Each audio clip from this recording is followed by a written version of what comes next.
Tom started it almost 25 years ago. I worked on the original show. I was Okay. the writer of the original show and producer.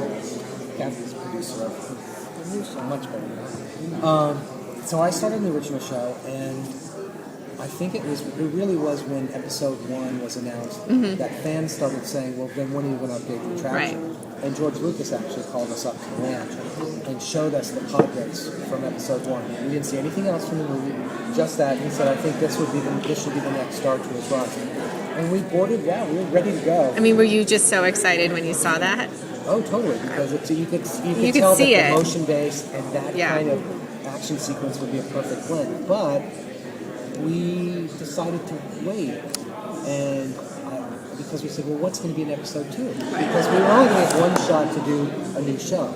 So he said, well, we'd hate to sort of do the pod race and then see something better in episode 2 and not be able to use that. And then, of course, we waited for episode 3. And then as soon as that was done, that's when the idea came together, saying, oh, it's impossible to pick one story. Why does it have to be one story? And that was the idea that we pitched to George, to say, George, what do you think about this idea of a branching ride where we get multiple stories and every time you ride you get a different combination? And he loved that idea.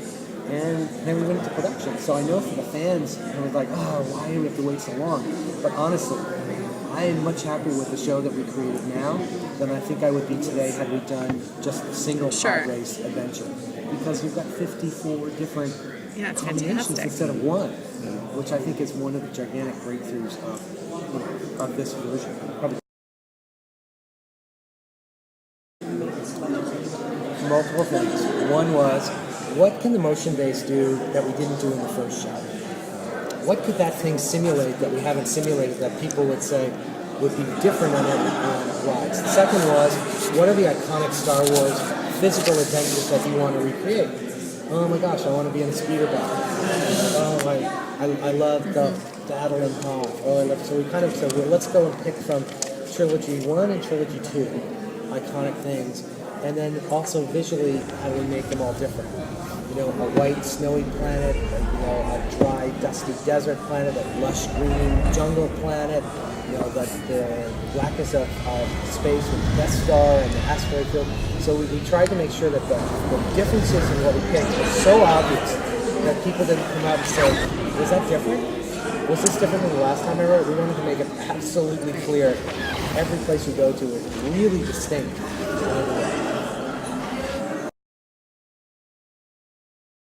We actually did 3 things. We had Michael Giacchino, fantastic composer, who did the pre-show commercial scores where he took Star Wars themes and did them in a kind of lounge version. It's really fun. We had Bill Ross, an Academy Award-winning composer arranger, who did the music for the Droid Room, taking cues from John Williams, and then John Williams worked with us with the original recordings from the films for our main show. He actually came to Imagineering, he saw our demos, and he said, I think we can use cues from the films that would be fantastic in it. So what you hear in the main show are the original musical scores from the Star Wars films, which I love. I think that you can't get more authentic than When we started, we were always intending on using the same linear polarizing 3D system that we have in the park. And as we were going through the production, 3D technology is moving quickly, digital technology is moving quickly, and we had an opportunity to evaluate, where 3D technology was going. And so we found the color filter technology pretty late in the game, actually, for us, and we really.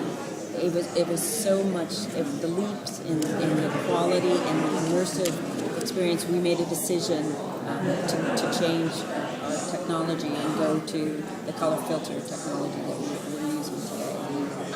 But that's part of the Imagineering, and we have so many different disciplines, and we're always looking at what's the next technology available to us, and we're trying to bring those technologies in so we can create an immersive experience that enhances it but is not the star of the show. So we wanted to create the visuals that make you forget that you're in a theme park. You're now on the Star Speeder 1000, and you're now in Star Wars, and you're now on Hoth.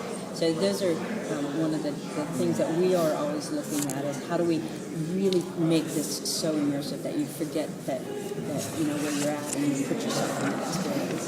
We don't think of this as a 3D show.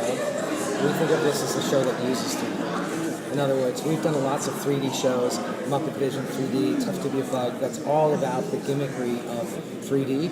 And this one, it was really just it's just a tool in our toolbox to say, if we do this in 3D, it will look more believable, it will feel more believable.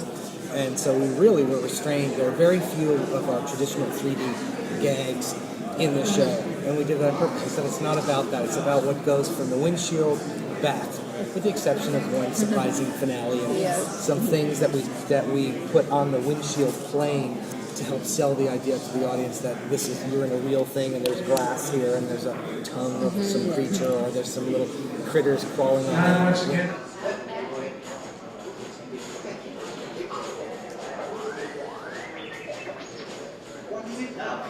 There has been a gauge change for Star Tours Flight 610 Star Speeder Service